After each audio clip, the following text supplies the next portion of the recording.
Bismillahirrahmanirrahim. Assalamualaikum warahmatullahi wabarakatuh. Alhamdulillahi rabbil alamin. Wabihi nasta'inuhu ala umurid dunya waddin. Wassalatu wassalamu ala ashrafil anbiya'i wal mursalin. Wa ala alihi wa ashabihi ajma'in. Wa man tabi'ahum bi ihsanin ila yaumiddin, amma ba'd. Hadirin bapak-bapak dan ibu-ibu jamaah yang dimuliakan Allah Subhanahu wa taala.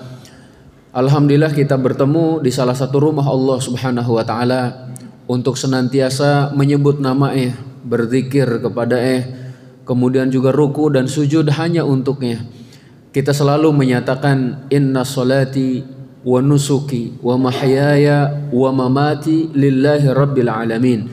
Sesungguhnya salatku, ibadahku, hidupku dan matiku adalah untuk Allah Subhanahu wa taala.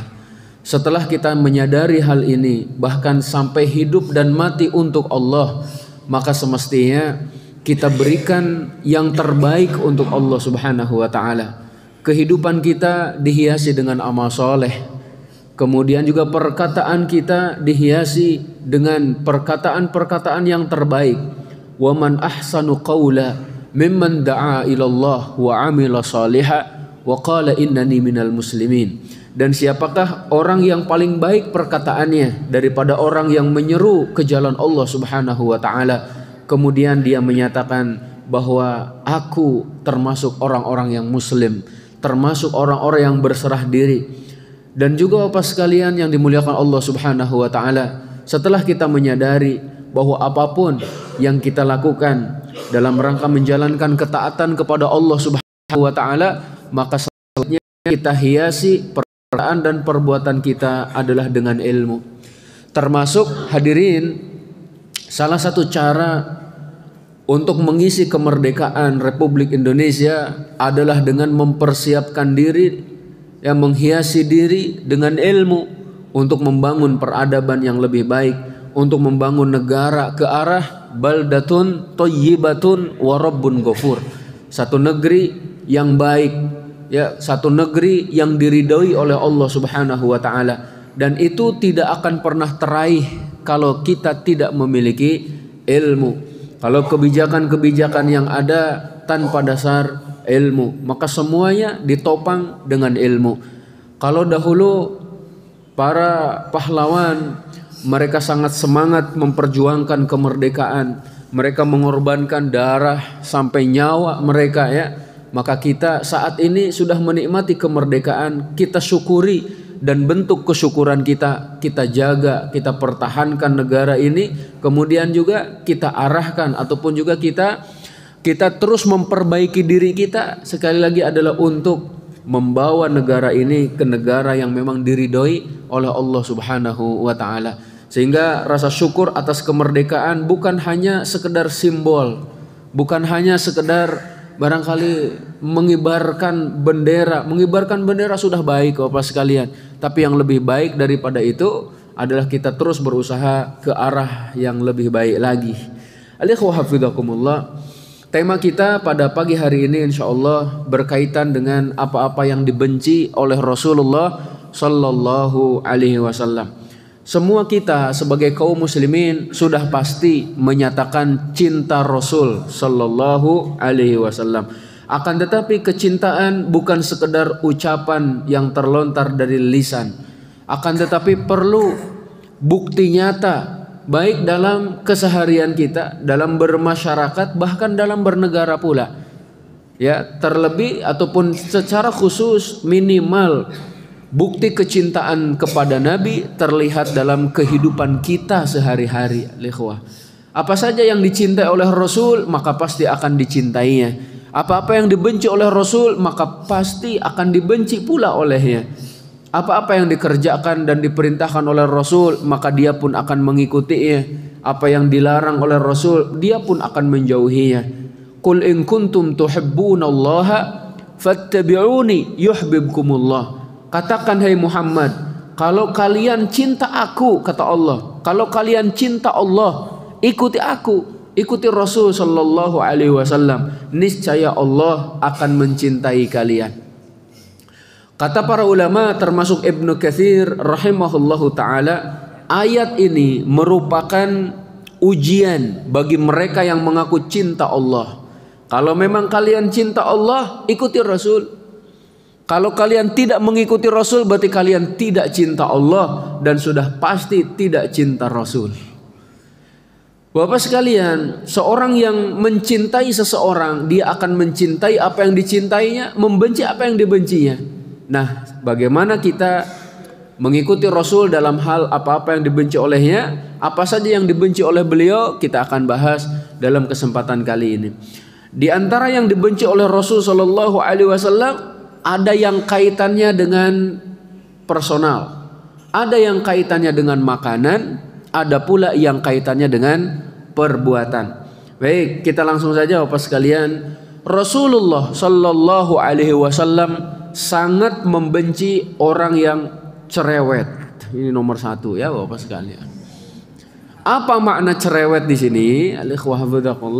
Bukan banyak berbicara saja, akan tetapi banyak berbicara dalam hal yang tidak ada manfaatnya. Ya, jadi dia banyak melontarkan kalimat, kata-kata, namun gak ada faidahnya sama sekali. Rasulullah Shallallahu Alaihi Wasallam bersabda, Inna min ahabbikum ilayya wa aqrabikum minni majlisan yaumal qiyamah ahasinukum akhlaqa. Sesungguhnya orang yang paling aku cintai dari kalian, paling dekat kedudukannya dariku pada hari kiamat, adalah orang yang paling baik akhlaknya. Wa inna abghadakum ilayya wa ab'adakum minni majlisan yaumal qiyamah ats-tsartsarun wal mutasyaddiqun wal mutafaihiqun. Sedangkan orang yang paling aku benci dari kalian, paling jauh tempat duduknya, paling jauh kedudukannya dariku pada hari kiamat, adalah yang pertama orang yang cerewet, yang kedua mutasyaddiqun, ya. Mutasyaddiqun nanti kita jelaskan satu-satu. Kemudian yang ketiga al-mutafaihiqun. Ya, ada ats-tsartsarun, mutasyaddiqun, mutafaihiqun. Para sahabat bertanya, "Ya Rasulullah, qad alimna ats-tsartsarun wal mutasyaddiqun." Kami udah faham apa itu ats-tsartsarun, apa itu mutasyaddiqun. Famal mutafaihiqun? Lalu apa sih mutafaihiqun itu? Kata Rasul sallallahu alaihi wasallam, al-mutakabbirun. Mereka adalah orang yang sombong. Nah, Bapak sekalian yang dimuliakan Allah Subhanahu wa taala, makna hadis ini, hadis barusan diriwayatkan oleh Imam At-Tirmidzi dan disahihkan oleh Syekh Al-Albani rahimahullahu taala. Makna daripada ats-tsartsarun yang tadi saya maknai adalah cerewet, kata para ulama adalah orang yang banyak berbicara namun tanpa manfaat. Tidak ada faidah dalam ucapannya itu. Allah Subhanahu wa taala menyatakan, la khaira fi katsirin min najwahum illa man amara bi shadaqatin au ma'rufin au islahin bainan nas. Enggak ada kebaikan dalam apa yang banyak mereka ucapkan dengan sembunyi-sembunyi itu, kecuali siapa yang menyuruh untuk bersedekah, kemudian juga mengatakan yang ma'ruf ataupun perbuatan ma'ruf, atau memperbaiki hubungan di kalangan manusia. Nah, kemudian apa makna al-mutasyaddiqun? Bapak sekalian, al-mutasyaddiqun itu adalah al-mutawassi'una fil kalam. Orang yang banyak sekali berbicara, orang yang memperlebar pembicaraan. Nah, kemana kemari gitu berbicaranya fi ghairi ikhtiyat, tanpa kehati-hatian. Asal ngomong barangkali ya, kalau orang-orang bilang asbun katanya, asal bunyi. Bapak sekalian, tidak ada kehati-hatian dalam berbicaranya.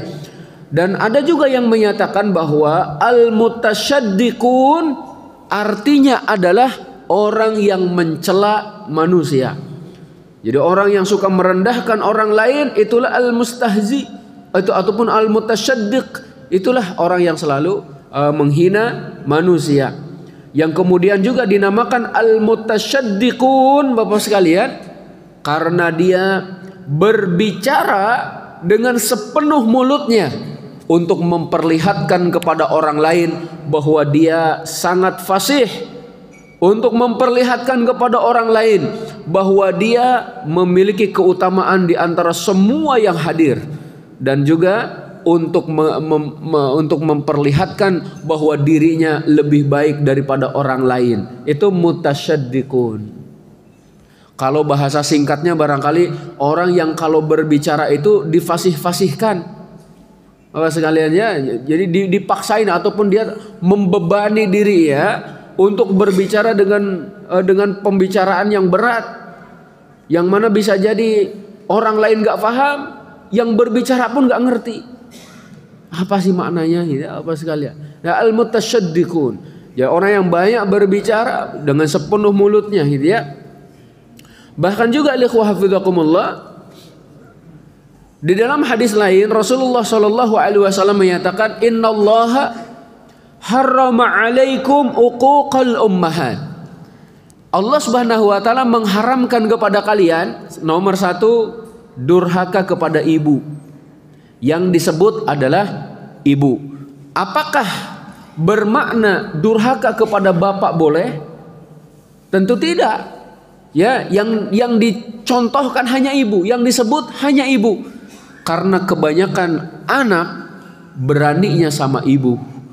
Kalau sama ayah masih takut katanya gitu ya. Maka sebenarnya Bapak sekalian, durhaka kepada ayah tetap tidak diperbolehkan.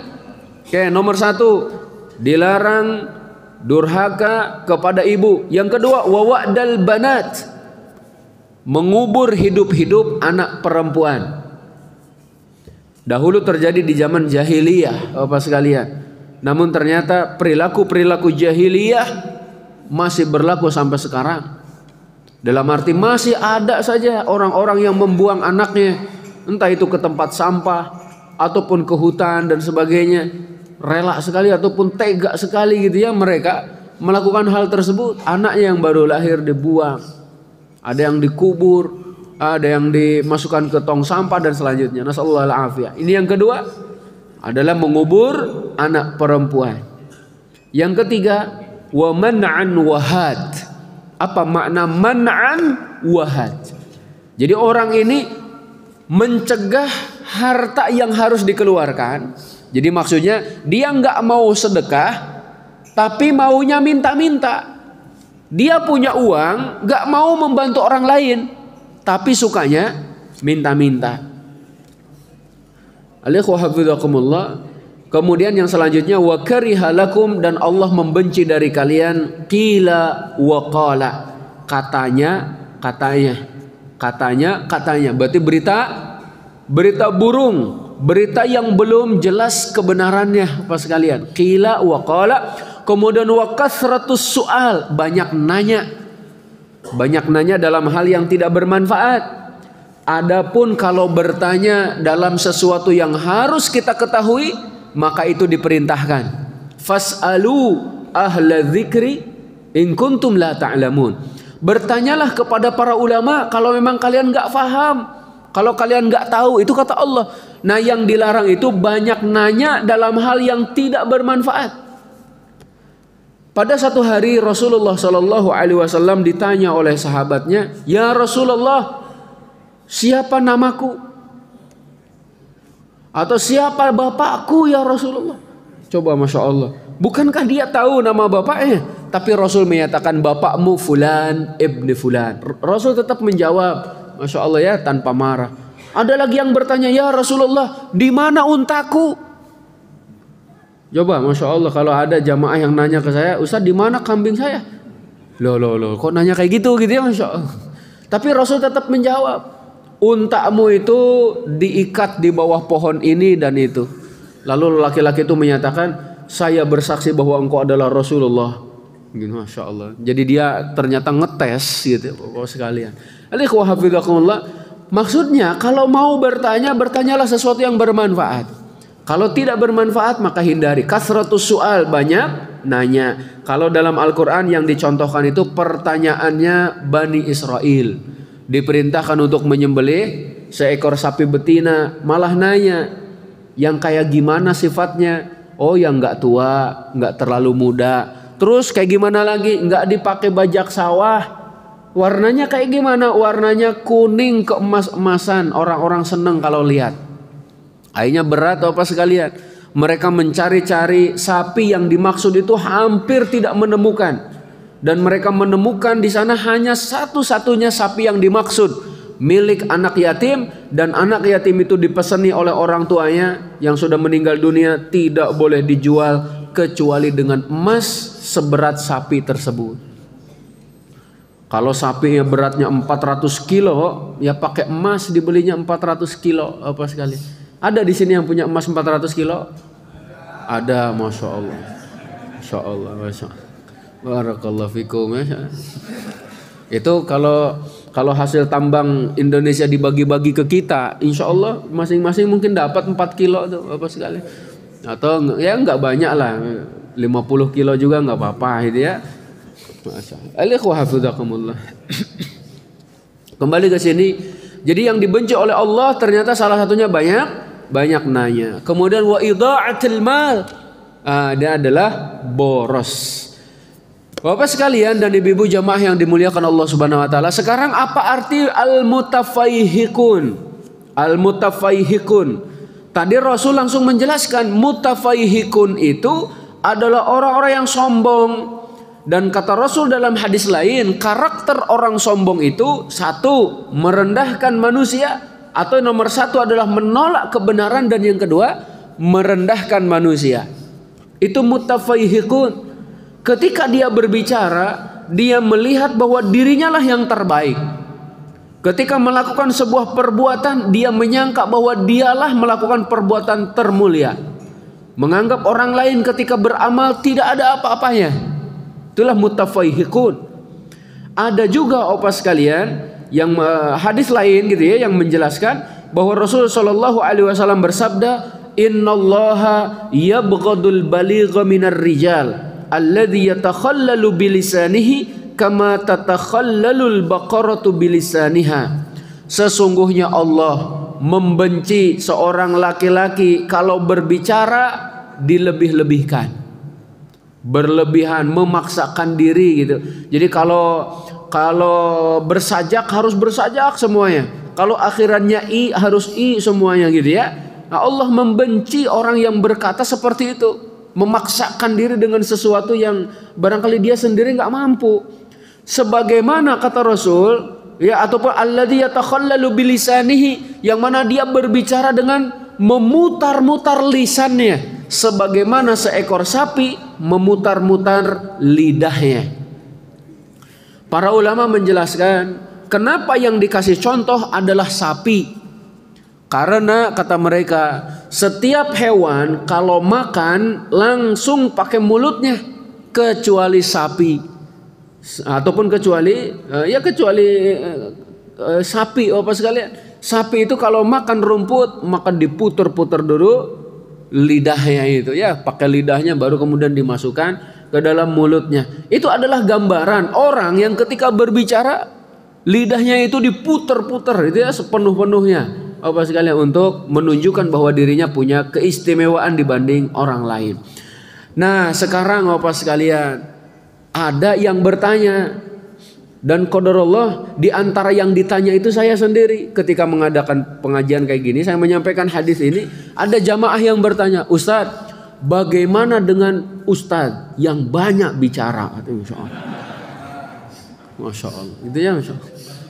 Nah, banyak bicara itu gitu. Gimana, apakah masuk dalam hadis ini? Nah, kemudian kita sampaikan Imam Nawawi rahimahullahu taala menyatakan, ketahuilah bahwa tidak termasuk dalam celaan dalam hadis ini ketika seorang menyampaikan nasihat, kemudian juga berdakwah, Bapak sekalian ya, kemudian juga menyampaikan pelajaran di kelas. Guru kalau nggak banyak berbicara, apa yang akan terjadi itu Bapak sekalian ya. Termasuk juga kata Imam An-Nawawi, boleh seorang khatib memperbaiki kalimatnya, memperbagus ungkapan-ungkapannya.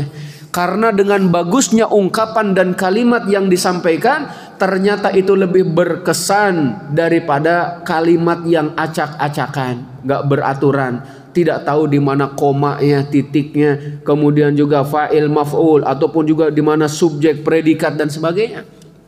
Kita mengenal lah dai sejuta umat, contohnya almarhum Kiai Haji MZ itu ya, Masya Allah.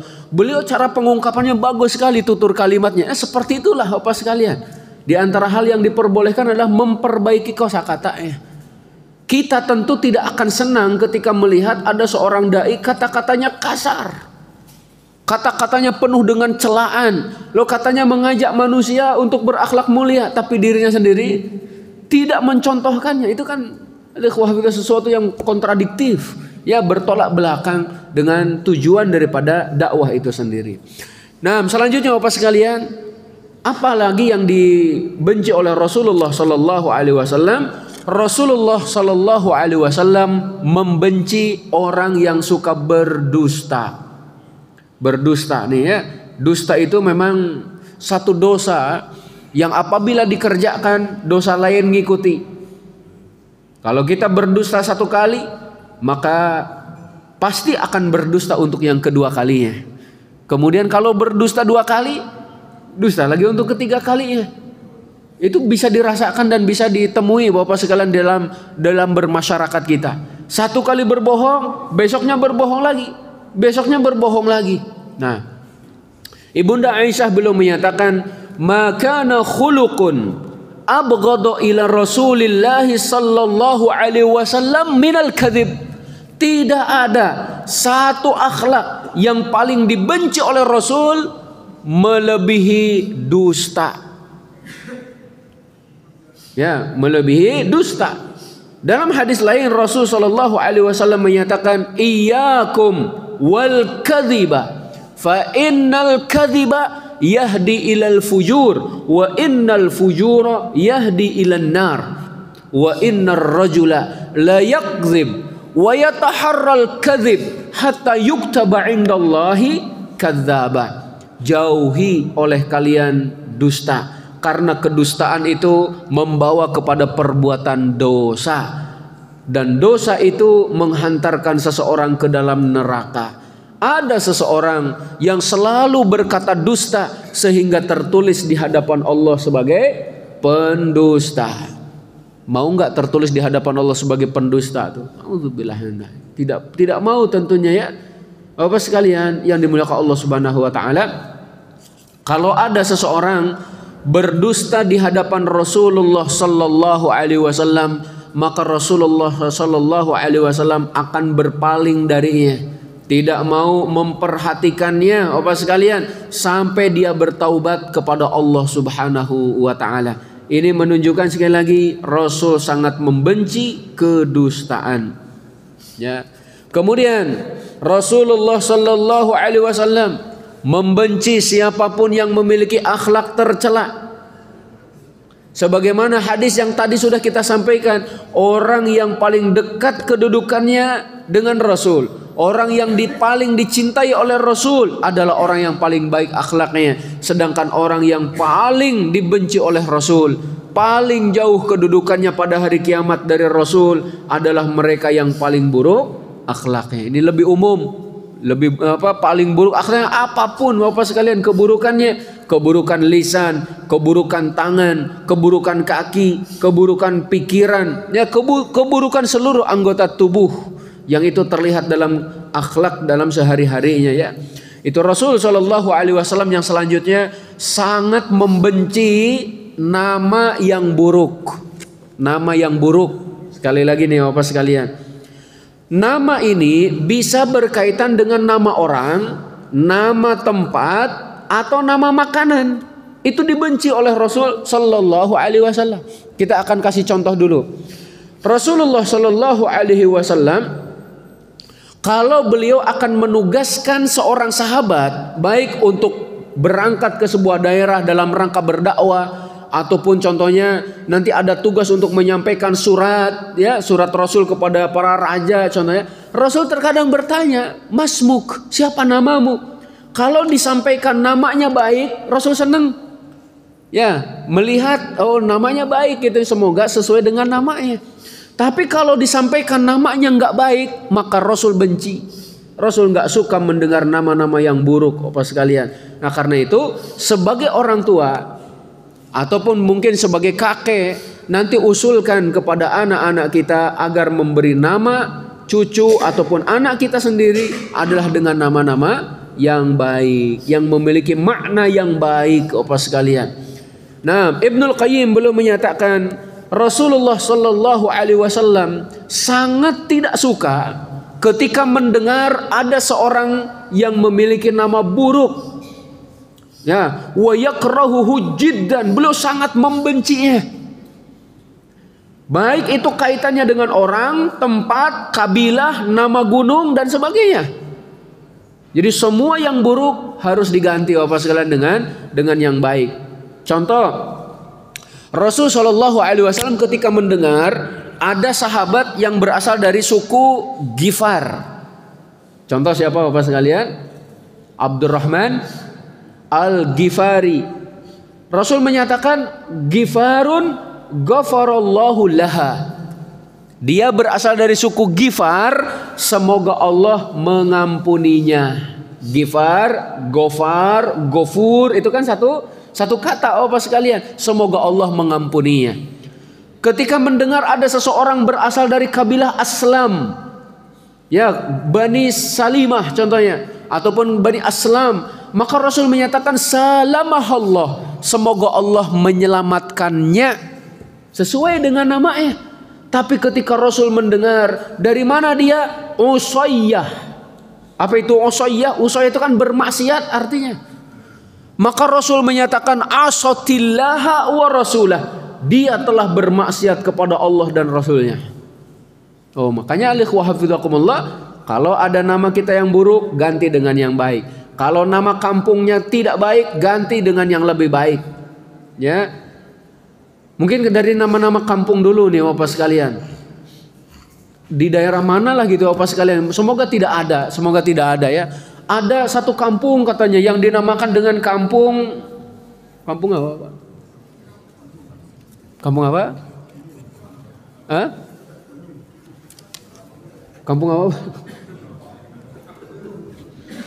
Ini contoh aja, saya yakin nggak ada. Nah, di dunia ini nggak ada insya Allah. Kampung begal, contoh. Kampung copet, contoh gitu ya, Masya Allah. Nah, kalau ada yang menamakan seperti itu ganti dengan yang terbaik. Ini nggak ada di sini tuh, nggak ada Bapak sekalian. Itu hanya contoh ya, ikhwan. Ganti dengan yang lebih baik. Kampung beriman, ya. Kota beriman kan bagus Bapak sekalian daripada seperti tadi. Hafizakumullah. Nah, saya kasih contoh nih. Suhail ibni Amr, ketika beliau datang pada masa perjanjian Hudaybiyah Bapak sekalian, Rasul Shallallahu Alaihi Wasallam menyatakan qad sahula lakum min amrikum, urusan kalian udah mudah karena yang diutus Suhail. Suhail itu artinya mudah, sahal. Oke, contoh lain Bapak sekalian dari Sa'id ibn al-Musayyib. Sa'id ibn al-Musayyib ini seorang tabi'in yang tidak pernah ketinggalan takbiratul ihram selama 40 tahun. Jadi selama 40 tahun sebelum muadzin mengumandangkan azan, beliau sudah berada di masjid. Beliau meriwayatkan dari bapaknya, kemudian dari kakeknya, yang mana saat itu kakeknya datang kepada Rasul Sallallahu Alaihi Wasallam. Rasul bertanya kepada dia, siapa nama anda? Dia menyatakan hazanun, ya haznun, sedih artinya. Kata Rasul SAW, la, dia anta sahlun kata Rasul. Kamu ini sahal, mudah, periang, sufel, ya gaul dengan orang, sahal, mudah. Kata laki-laki ini, ya Rasulullah, saya nggak mau mengganti nama yang sudah diberikan oleh bapakku. Maka kata cucunya Ibnu al-Musayyib ini, kami terus melihat bekas kesedihan di wajahnya karena sesuai dengan namanya. Nama ngasih nama kok sedih Bapak sekalian. Walaupun pakai bahasa Arab tapi kan ada artinya. Maka diperhatikan, kalau kita mau ngasih nama pakai bahasa Arab, tanya kepada yang bisa bahasa Arab, ini artinya bagus enggak? Kalau bagus lanjut, kalau enggak bagus tinggalkan Khonzab. Contohnya ini mau ngasih nama anak Khonzab, ini kan bahasa Arab. Iya, tapi itu nama setan Bapak sekalian. Khonzab itu nama setan. Ya, kemudian juga gimana nih anak saya perempuan mau saya kasih nama Siti Min Syafah. Min Syafah itu handuk, artinya apa sekalian?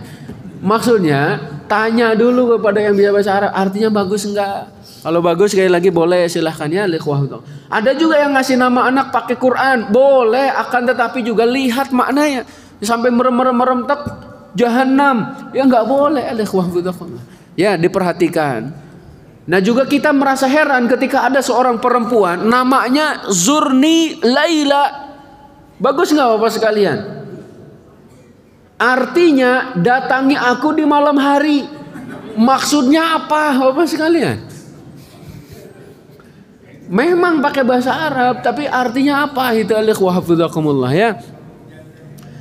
Maka seperti itu ya. Kalau ada nama-nama yang kurang baik diperbaiki.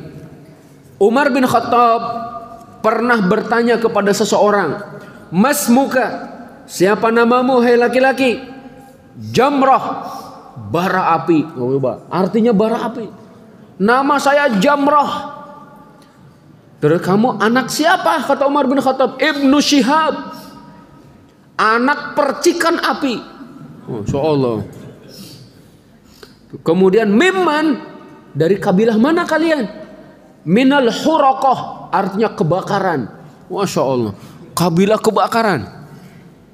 Kemudian aina maskanuka, di mana tempat tinggalmu wahai fulan?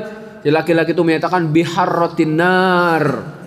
Ya, Masya Allah, di tempat yang paling panas. Itu artinya dia. Bi ayah, sebelah mana ya? Kata Umar bin Khattab. Bidzatil ladha, di api yang bergejolak. Masya Allah, namanya buruk-buruk semua tuh. Umar bin Khattab bilang kepada laki-laki itu, segera kamu pulang, keluargamu kebakaran. Akhirnya dia pulang ke kampungnya, ternyata benar kampungnya kebakaran. Sesuai dengan namanya Bapak sekalian ya. Sesuai dengan namanya. Kayak perhatikan sekali lagi. Di antara teman-teman kita, ini hanya contoh Bapak sekalian ya. Ada yang dikasih nama Da'i, ternyata dia jadi Da'i. Ada yang dikasih nama khatib, ternyata dia ahli khutbah. Ya, ada yang dikasih nama, mohon maaf kalau di sini, imam, jadi imam. Masya Allah. Ya contoh itu di sana itu Masya Allah. Ada yang dikasih nama siapa lagi? Safar, ternyata safar terus orangnya. Umroh, haji gitu ya, Masya Allah. Safar keliling-keliling dunia. Namanya juga safar, sesuai dengan namanya. Itu alikhwahafidakumullah. Kata dia sesuai dengan nama. Kemudian ingat nama juga adalah doa ya. Nama adalah doa. Kita akan dipanggil pada hari kiamat sesuai dengan nama kita. Maka perbaikilah nama kita, karena di hadapan seluruh makhluk nanti dipanggil nama kita, kan nggak enak kalau namanya buruk ya Bapak sekalian. Baik. Yang selanjutnya alikhwahafidakumullah, kalau berkaitan dengan makanan, kalau namanya buruk ganti. Jangan dibalik, namanya baik malah diganti dengan buruk. Sambal setan. Oh, apalagi itu ya. Gunderwo, wah apalagi. Seperti itu enggak boleh. Rasul membenci nama-nama seperti itu. Dan itu bisa berpengaruh kepada zat makanannya. Walaupun zatnya halal Bapak sekalian, tapi kalau dinamakan dengan buruk, ingat dalam syariat itu yang diperhatikan bukan sekedar zatnya, tapi juga namanya. Bisa jadi sebuah makanan diharamkan karena namanya. Masa namanya tadi sambal setan atau nasi goreng gila, mau gila Bapak sekalian? Naudzubillah min dzalik ya. Kasih nama-nama yang baik Bapak sekalian. Nanti Bapak-bapak kalau ingin kreatif dan sebagainya, hindari kata-kata yang jelek, kata-kata yang buruk ya. Yang barangkali di antara hadirin ada yang berjualan kuliner dan sebagainya, pilih kata-kata yang baik. Nah, selanjutnya ketika Al-Husain dan tentara-tentaranya, para pengikut-pengikutnya masuk ke Iran, kemudian bertanya, ini nama daerahnya apa? Nama daerahnya Karbala. Karbala Apa kata Husain? Karbun wabala. Ini namanya Karbala, maka di sana ada kesulitan dan malapetaka. Ternyata benar Husain bin Ali bin Abi Thalib dipenggal kepalanya, Bapak sekalian. Al-ikhwah hafidhakum, sesuai dengan namanya. Halimah As-Sa'diyah. Beliau adalah yang menyusui Rasulullah sallallahu alaihi wasallam. Ketika ditanya oleh Abdul Muthalib, "Siapa nama Anda?" atau "Dari mana Anda?" "Saya dari kabilah Sa'diyah." "Siapa nama Anda?" "Nama saya Halimah Sa'diyah." Kata Abdul Muthalib, "Halimah dari Bani Sa'ad." Masya Allah, insya Allah bahagia, kata beliau. Halimah itu kan artinya santun, Sa'diyah artinya bahagia. Kalau dua hal ini sudah ada pada seseorang, kata Abdul Muthalib, maka itu adalah kekayaan sesungguhnya. Lalu dibawalah Rasulullah SAW oleh Halimah As-Sa'diyah, dan beliau mendapatkan keberkahan. Nabi Muhammad saja, Muhammadun, banyak dipuji. Ya, Muhammadun yang terpuji, dan memang banyak dipuji, ikhwah. Baik, kemudian selanjutnya Rasulullah sallallahu alaihi wasallam membenci mengundi nasib dengan menerbangkan burung, namanya tiarah. Dalam bahasa Arabnya tiarah. Kalau mau berangkat kerja dilempar burung ataupun diterbangkan burung, kalau ke sebelah kiri dia menyatakan ini hari sial, saya nggak mau kerja. Kalau dilemparkan burungnya, diterbangkan burungnya, ternyata terbang ke sebelah kanan, maka dia menyatakan ini hari baik. Lalu kemudian dia keluar dari rumahnya. Ini tiarah yang dibenci oleh Rasul. Rasul menyatakan at-tiyaratu syirkun, at-tiyaratu syirkun, at-tiyaratu syirkun. Mengundi nasib dengan menerbangkan burung itu adalah syirik. Syirik dan syirik. 3 kali disebutkan oleh Rasul. Nah, tidak boleh itu. Kalau di Indonesia kan banyak tahayulnya, banyak khurafatnya, apa sekalian, banyak banget lah itu. Kalau kita lagi jalan, kemudian terkena kotoran burung, katanya apa itu tandanya? Kalau ada kupu-kupu masuk rumah, itu apa tandanya? Kemudian kalau ada ayam berkokok di malam hari, itu apa tandanya? Tahayul, khurafat atau apa sekalian. Kemudian apalagi kalau dia mimpi apalah gitu ya, apa sekalian, banyak sekali khurafat-khurafatnya di Indonesia ini ya. Masya Allah. Alikhwa hafidhakumullah, Rasul tidak menyukai tiarah seperti tadi. Kemudian juga apa sekalian yang dimuliakan Allah Subhanahu wa taala, bahwa Rasulullah sallallahu alaihi wasallam membenci dan tidak suka bawang. Bawang merah ataupun bawang putih, dua-duanya Rasul nggak suka. Apakah ini haram? Tidak diharamkan, tapi Rasul nggak suka. Abu Ayyub Al-Ansari, beliau adalah seorang sahabat yang menjadi tetangga Rasulullah SAW di Madinah. Ya, di Madinah. Kalau jadi tetangga Rasul, maka pasti paling banyak dapat kebaikan dari Rasul. Termasuk kalau Rasul punya makanan yang dibagikan tetangganya. Nah, Abu Ayyub Al-Ansari ini sering dikasih makanan oleh Rasul. Beliau menyatakan Rasulullah sallallahu alaihi wasallam kalau ada yang memberinya makanan, beliau makan. Kemudian sisa makanan itu ataupun kelebihan dari makanan itu diberikanlah kepada Abu Ayyub Al-Ansari. Pada satu hari Rasulullah SAW ada yang memberinya makanan, diberikan kepadaku, ternyata belum disentuh sama sekali. Setelah diperhatikan ternyata ada bawangnya. Maka Abu Ayyub bertanya, "Aharamun huwa?" Apakah bawang ini haram ya Rasul? Kata Rasul, tidak. Sesungguhnya saya tidak menyukai baunya. Nah, maka dari ini kata Imam An-Nawawi, Bapak sekalian, bahwa bawang itu tidak haram. Jelas nih, ijma para ulama menyatakan bawang itu tidak haram. Akan tetapi Rasul tidak menyukainya karena tadi baunya, katanya. Pada waktu perang Khaybar, Bapak sekalian, para sahabat itu terkena ataupun mereka mengalami kelaparan, lapar sekali. Ternyata mereka mendapatkan semacam sayuran, dan di antara sayuran itu adalah bawang. Lalu kemudian mereka memakan bawang itu, lalu Rasul SAW mencium baunya. Maka Rasul menyatakan, "Man akala min hadhihi syajaratal khabithati syai'an fala yaqrabanna fil masjid." Siapa yang memakan pohon tadi ataupun makanan tadi, yaitu adalah bawang, jangan mendekati tempat sholat kami. Karena baunya itu. Maka semestinya nanti kalau sudah makan bawang, sikat gigi, sekaliannya bersiwak, kemudian dihilangkan juga baunya. Dan kata para ulama termasuk Imam Nawawi belum menyatakan yang dibenci juga adalah yang semisal dengan bawang. Jadi bukan hanya sekedar bawang, tapi yang mendatangkan bau. Seperti apa? Ya apalagi itu? Nah itu apa sekalian? Apakah haram? Tidak haram. Akan tetapi sebaiknya dijauhi saat kita akan menghadiri pertemuan dengan banyak orang. Hindari itu makan itu. Kemudian kita mau ketemu dengan orang penting, mau bertamu, hindari makan itu. Termasuk Bapak sekalian saat kita akan membaca Al-Quranul Karim. Karena sesungguhnya lisan kita, mulut kita adalah jalan keluarnya Al-Quranul Karim tadi. Makanya diperbaiki ataupun diperbagus mulut kita, ya, diharumkan Bapak sekalian. Baik, selanjutnya Rasul Shallallahu Alaihi Wasallam ternyata beliau tidak suka biawak. Ya, Rasulullah SAW tidak menyukai biawak. Dan ingat, biawaknya gurun pasir berbeda dengan biawaknya Indonesia. Sama-sama dinamakan biawak, tapi makanannya beda.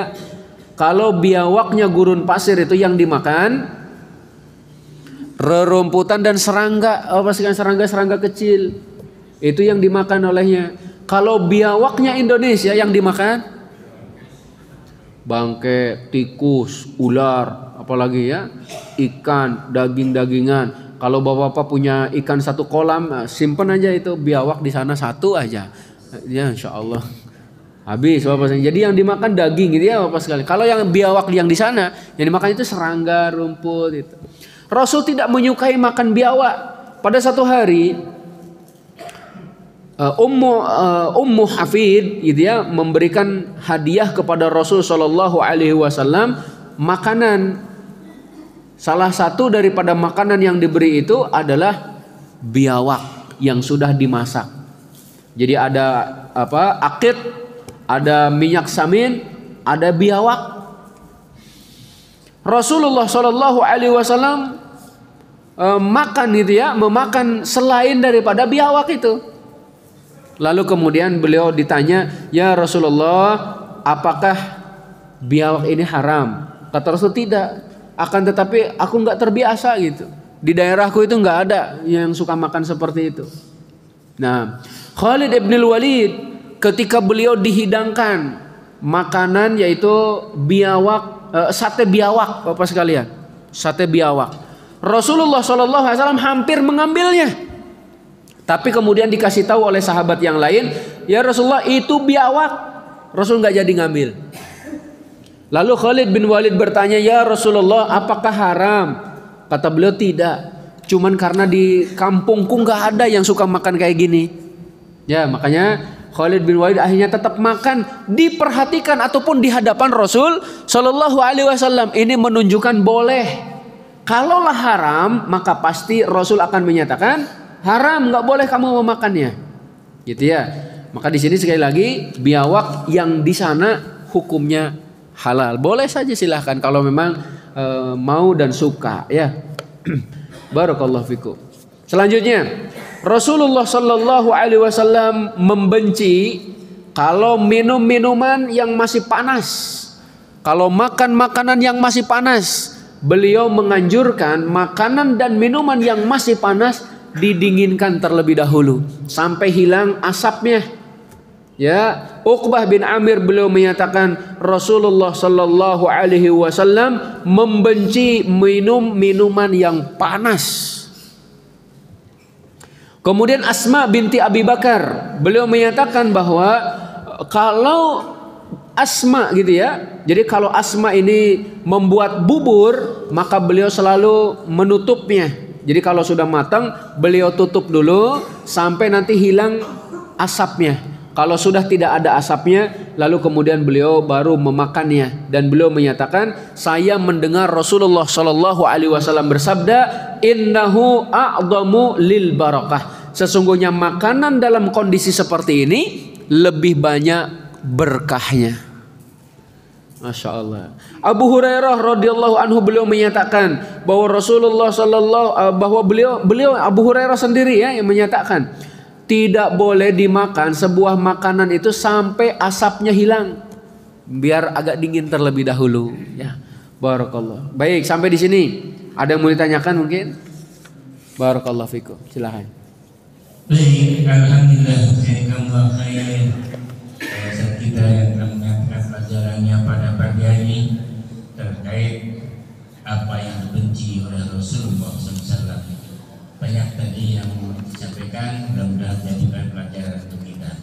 Bapak dan Ibu yang dirahmati Allah, sebelum tanya jawab ya, ini ada pemberitahuan dari Ketua DKM kita bahwa saat ini di Masjid Istiqomah sedang melakukan pembangunan, yaitu untuk tempat wudhu dan toilet wanita yang di sebelah ya.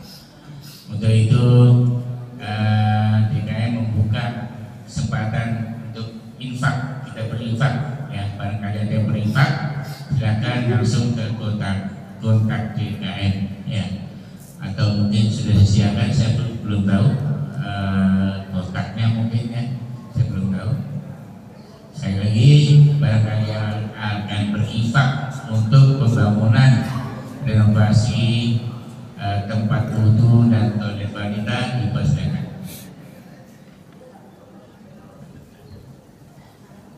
Ya, demikian, barangkali ada pertanyaan silakan. Ya, 1, 2.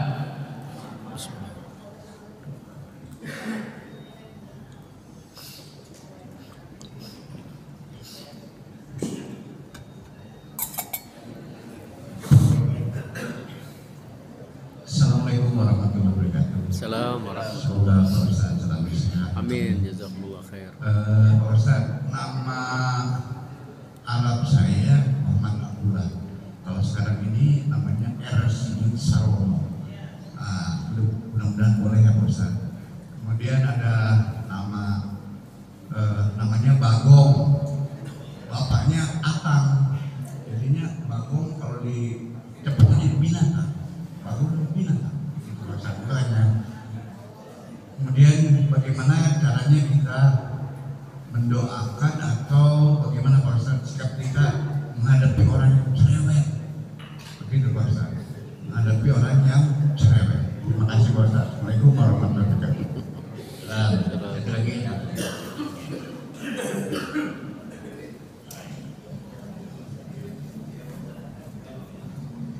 Assalamualaikum warahmatullahi wabarakatuh. Ustaz, Rabbi sholli sabri wa yassir li amri wa hlul 'uqdatam min lisani yafqahu qawli. Pak Ustaz, mengenai mutasyabihun, Pak Ustaz banyak bertanya yang tidak berguna gitu Pak Ustaz. Mungkin salah satunya gitu Pak Ustaz. Sadar. Ini di luar tema gitu, boleh Pak Ustaz? Mengenai sholat tilawah gitu Pak Ustaz. Katanya kalau sholat tilawah itu kita takbir tapi nggak usah angkat tangan gitu. Begitu juga waktu berdiri gitu Pak Ustaz. Begitu kalau misalnya kita lupa ruku, itu harus diulang ya, sholatnya gitu loh. Tidak bisa digantikan dengan sujud sahwi karena itu merupakan suatu rukun gitu loh Pak Ustaz. Terus apa kalau misalnya kita tidak suka dengan imamnya, apakah kita harus mengganti sholatnya? Apakah terus gitu Pak Ustaz? Karena ada yang bilang kita tidak sah sholatnya. Itu saja Pak Ustaz. Assalamualaikum warahmatullahi wabarakatuh. Insyaallah, jazakallah khair. Assalamualaikum warahmatullahi wabarakatuh. Salam. Pak Ustaz, tadi Pak Ustaz bilang bahwa kita kalau percaya pada suara-suara binatang atau segala macam itu termasuk syirik. Tapi saya pernah membaca hadis bahwa Rasulullah berkata bahwa kalau kamu mendengar suara ayam, maka berdoalah, sesungguhnya suara ayam itu adalah ayam itu banyak malaikat. Dan jika kamu mendengar suara keledai, maka kamu berlindunglah pada Allah bahwa itulah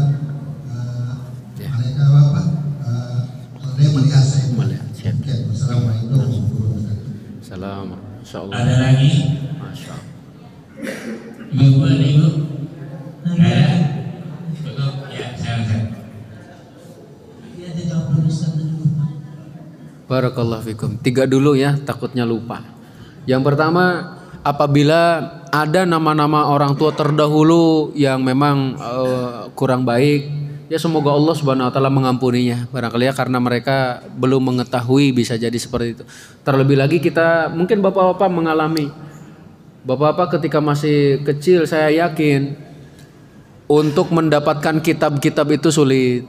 Ya, kemudian juga untuk belajar langsung ke Saudi juga sulit. Karena dahulu untuk menunaikan ibadah haji itu kan lewat kapal laut.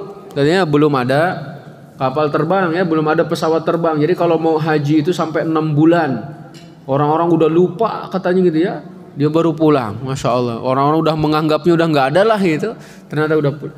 Dan sekarang berbagai kemudahan itu didapatkan Bapak sekalian. Ada yang kitab-kitab elektronik, kemudian juga belajar bisa online. Ya ulama di Saudi kita belajar di sini kan bisa sekarang itu, Masya Allah. Jadi intinya yang sudah berlalu semoga Allah Subhanahu Wa Taala mengampuni mereka. Kemudian Bapak sekalian, menghadapi orang yang cerewet katanya itu gimana ya Bapak sekalian? Digaris bawahi dulu bahwa yang dimaksud siapa yang dibenci oleh Rasul di sini adalah banyak berbicara namun tidak ada faidahnya, nggak ada manfaatnya. Kalau ada manfaatnya dengerin. Dan alangkah baiknya memang seorang suami siap meluangkan waktu khususnya adalah untuk mendengar curhatan daripada istrinya. Itu kalau bisa setiap hari luangkan waktu untuk mendengar cerita dari istri. Rasul Shallallahu Alaihi Wasallam terbiasa ngobrol dengan istrinya itu di sore hari. Kemudian sebelum tidur ngobrol, dengerin aja Bapak sekalian, nggak usah ditanggepin, dengerin. Sebagian suami punya trik, ketika dia masih di kantor dia nelpon istrinya. Assalamualaikum Umi, apa kabar gitu ya? Ayo mau cerita apa? Di loudspeaker dianya sambil kerja. Kemarin nggak didengerin ya Bapak sekalian. Maksudnya udah lagi dia biar selesai, ketika dia pulang ke rumah jatah berbicaranya itu udah habis. Masya Allah. Jadi udah tinggal dikit, nggak banyak ngomel-ngomel lagi nantinya. Jadi itu Bapak sekalian. Jadi didengarkan. Nanti kalau ada dia minta saran, kasih saran yang terbaik. Kalau minta nasihat, kasih nasihat. Tapi kalau ada yang harus diluruskan juga. Gitu ya. Karena salah satu kekurangan barangkali sebagian di antara para suami itu tidak memberikan waktu untuk ngobrol berdua dengan istri. Nah, barakallahu. Tapi kalau ada orang yang bicaranya ngalor ngidul, nggak ada manfaatnya, diingetin saja. Diingetin ya, jangan banyak berbicara karena yang banyak berbicara itu pasti banyak salahnya. Kalau sudah banyak salahnya ya pasti banyak dosanya. Nah, banyak dosanya.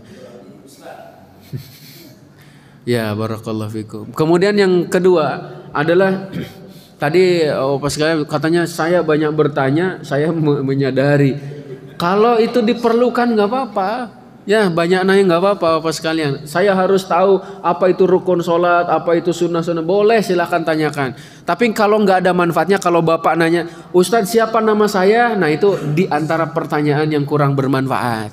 Siapa nama Bapak saya Ustadz? Saya nggak tahu gitu ya Masya Allah, dan sebagainya. Nah kemudian kalau lupa dalam sholat tadi, lupa ruku, itu adalah rukun.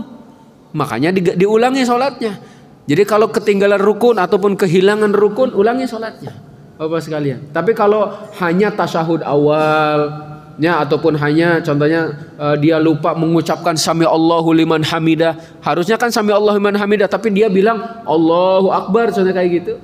Nah itu sujud sahwi. Barakallahu. Kalau kurang rokaat, dia sholat maghrib ternyata cuma 2 rokaat. Apa yang harus dilakukan? Nambah 1 rokaat, kemudian sebelum salam sujud sahwi. Itu diantara hukum-hukum sujud sahwi. Nanti diperdalam lagi dalam pelajaran fikih. Kemudian tadi apa lagi Pak? Oh sujud tilawah. Ya jadi bukan sholat tilawah, sujud tilawah. Ya sujud tilawah itu kalau kita sedang di luar sholat, sedang baca Quran, kemudian melalui ayat-ayat sajdah, lalu kemudian kita sujud. Langsung sujud saja. Ya langsung sujud. Kemudian membaca doa sujud silahkan, baru setelah itu bangkit. Udah selesai. Kalau dalam sholat ikutin imam. Kata imam Allahu Akbar, walaupun tidak mengangkat tangan nggak apa-apa, karena ini sujud tilawah. Sujud. Kalau imam sujud kita semuanya ikut sujud. Kalau imam tidak sujud kita jangan sujud. Ya, contohnya baca surat Al-Alaq ayat yang terakhir, kalla la tuti'hu wasjud waqtarib. Imam nggak sujud, maka kita pun nggak boleh sujud, karena dalam sholat berjamaah ngikutin imam. Itu Pak ya. Barakallahu. Oh iya tadi. Gimana kalau tidak suka sama imamnya? Memang Bapak sekalian ada hadis yang menyatakan tidak sah katanya seseorang yang sholat dan imamnya itu dibenci. Maksud dibencinya itu kenapa Bapak sekalian? Satu, bisa jadi karena dia akhlaknya buruk, ya, karena akhlak kesehariannya itu buruk, atau dia dibenci itu karena memang Bapak sekalian orang ini memang tidak layak jadi imam. Banyak sebenarnya makmum ataupun jamaah yang lebih layak dari dia, tapi kenapa dia malah yang jadi imam? Jadi dibenci itu bisa jadi karena akhlaknya buruk, nggak pantas lah jadi imam. Masa imam kayak gitu ya, masya Allah. Makanya tidak sah nantinya. Ada juga yang dibenci, mohon maaf, bacaannya bagus, makharijul hurufnya bagus, Bapak sekalian, dan bacaannya nggak terlalu panjang sebenarnya. Kenapa dibenci? Ya mungkin karena orang ini jarang sholat nih. Makanya si jamaah inilah yang nggak benar, bukan imamnya. Imamnya baik, Bapak sekalian. Ada juga imam bacaannya yang nggak terlalu panjang-panjang amat, yang dibaca ya surat Al-Fajr, surat Asy-Syams gitu ya. Tapi jamaah membencinya itu karena ingin imam itu selalu baca Qul huwallahu ahad. Oh berarti yang salah bukan imam, ya, yang salah makmumnya itu sendiri. Saya pernah jadi imam Bapak sekalian, yang saya baca seperti tadi Al-Adiyat, yang saya baca itu Al-Qari'ah, tapi setelah sholat ada yang deketin, Ustadz jangan panjang-panjang, bacanya inna a'toina saja. Masya Allah. Bacanya jadi pengennya itu yang pendek-pendek, padahal itu udah pendek banget. Dahulu pernah terjadi Mu'adz bin Jabal sholat isya bareng Rasul, setelah bareng Rasul pulang ke kampungnya ditungguin oleh masyarakat untuk sholat isya. Akhirnya sholat isya ya Mu'adz bin Jabal ini setelah Al-Fatihah yang dibaca Al-Baqarah. Bisa dibayangin tuh. Jadi beliau sekali lagi nih, beliau sholat isya dulu bareng Rasul di Masjid Nabawi, pulang ke kampungnya dijadiin imam. Setelah Al-Fatihah yang dibaca Al-Baqarah. Di antara makmum ada yang keletihan, ada yang capek, sholat sendirian pulang. Dikatakan dia munafik, dia nggak terima dikatakan munafik, lapor kepada Nabi, ya Rasulullah, saya tidak terima dikatakan munafik. Kenapa saya sholat sendirian? Karena imam kami membacanya Al-Baqarah. Coba, kami ini petani kata mereka, kami ini capek di siang hari bercocok tanam gitu ya. Mereka itu mengurus ladang capek di siang hari. Di malam hari Al-Baqarah yang dibacanya. Maka Rasul gimana cok? Rasul marah kepada imamnya. Afattanun anta ya Mu'adz. Apakah kamu ingin mendatangkan fitnah wahai Mu'adz? Kalau kamu sholat bersama manusia, bacalah sabbihisma rabbikal a'la. Bacalah wal laili idza yaghsha. Bacalah wasyamsi wadduhaha, kata Rasul. Masya Allah, itu dikasih pelajaran oleh Rasul. Kalau sholat jamaah, apalagi sholat isya, alangkah baiknya jangan terlalu panjang. Kalau sholat sendirian boleh, Bapak sekalian. Ya, kalau sholat jamaah itu kan ada yang sudah sepuh nih, dibawa panjang dikit batuk, Bapak sekalian ya. Dibawa panjang dikit, ada juga yang sengaja dehem gitu, Insya Allah. Itu kode barangkali ya, Insya Allah. Barakallahu fikum. Jadi gitu makna daripada benci kepada imam. Kemudian tadi berkaitan dengan hadis, kalau mendengar kokokan ayam, mintalah kepada Allah kebaikan karena dia melihat malaikat. Betul, itu adalah hadis dari Rasul SAW. Kemudian kalau kalian mendengar gonggongan anjing ataupun juga suara keledai, berlindunglah kalian dari setan karena dia melihat setan. Ini tidak masuk dalam mengundi nasib. Yang dibenci oleh Rasul itu mengundi nasib. Mengundi nasib dengan menerbangkan burung. Bapak-bapak, nih kalau mendengar suara kokokan ayam jam 2, jam 3 itu mohonlah kepada Allah kebaikan. Dia melihat malaikat. Tapi kalau ada anjing yang menggonggong ataupun ada suara keledai yang melengking kayak gitu, dia melihat setan, berlindung kepada Allah. Nah, ada yang bertanya gini, Ustaz, kalau ketika adzan ada anjing yang menggonggong terus, itu kenapa? Maka kata para ulama ada dua kemungkinan. Yang pertama, dia benar-benar melihat setan karena setan saat mendengar adzan lari terbirit-birit sampai adzan itu nggak terdengar. Atau yang kedua, ya mungkin sifat keanjingannya itu, apa sekali sifat kehewanannya itu biasa. Ya, tapi kaum muslimin tidak dianjurkan memiliki anjing di rumahnya. Karena siapa yang mengurus anjing di rumahnya, kebaikannya akan dikurangi. Perharinya 1 qirat, 1 gunung besar. Naudzubillah. Bagaimana kalau punya anjing untuk menjaga hewan peliharaan di hutan? Punya ternak kambing contohnya, punya ternak sapi, boleh nggak dijaganya oleh anjing? Boleh, kalau kayak gitu boleh. Yang tidak boleh itu di rumah. Jazakumullah khair. Ini saja barangkali. Ya, jangan bagi. Assalamualaikum. Assalamualaikum. Ustaz, tadi saya mendengar kata musaddiqun. Mutasyaddiqun. Mutasaddiqun. Ya, mutasyaddiqun. Terima kasih dan karena saya tadi dihadirkan musaddiqin. Oh, bukan. Hampir mirip-mirip gitu, Ustaz. Iya. Mutasyaddiqun. Terima kasih. Baik, jazakumullah. Baik, alhamdulillah. Ucapan terima kasih sekali lagi untuk Ustaz kita. Semoga apa yang disampaikan akan menjadi pelajaran untuk kita. Dan untuk besok pagi, insyaallah tolong Ustaz Dr. Imam Sujogo, mudah-mudahan kita dengan kesehatan dan kesempatan untuk bisa hadir pada acara taklim besok pagi. Dan menaikkan kita pada pagi hari ini, sama-sama kita tutup dengan hamdalah dan doa kafaratul majlis. Alhamdulillahirabbil alamin. Subhanakallahumma wa bihamdika asyhadu an la ilaha illa anta astaghfiruka wa atubu ilaik. Wassalamualaikum warahmatullahi wabarakatuh. Assalamualaikum warahmatullahi wabarakatuh.